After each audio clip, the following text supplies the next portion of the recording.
हिवाळ्यात अगदी स्वस्त आणि मस्त मिळणारी ही कोथिंबीर उन्हाळ्यात दिसेनासे होते, पण आपण हीच कोथिंबीर आता उन्हाळ्यात वापरणार आहोत।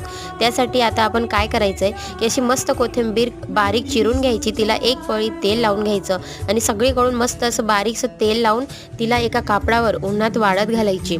1 ते 2 दिवस आपण तिला मस्त अशी उन्हात बारीक पसरवून घ्यायची आहे। तुम्ही पाहू शकता अशा पद्धतीने ही कोथिंबीर अगदी छान अशी होऊन जाते, म्हणजे तिचं हिरवीच्या हिरवीच राहते ती, अगदी आपण वर्षभर तिला टिकवू शकतो। अशा पद्धतीने आपण भांड्यातही तिला वाळवू शकतो किंवा मग कापडावरही वाळवू शकतो। पाहू शकता तुम्ही अगदी सुकल्यानंतरही तिचा रंग अजिबात बदललेला नाही आहे। तिला स्टोरेज करण्यासाठी एका हवाबंद अशा डब्यामध्ये प्लास्टिकच्या किंवा एखाद्या कॅरी बॅगमध्ये आपण पॅक करून तिला फ्रीजमध्ये घालून ठेवू शकतो। अगदी वर्षभर ही टिकत असते।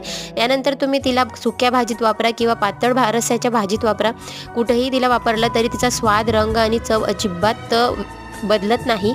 तर अशाच माहितीसाठी फॉलो करा चॅनलला।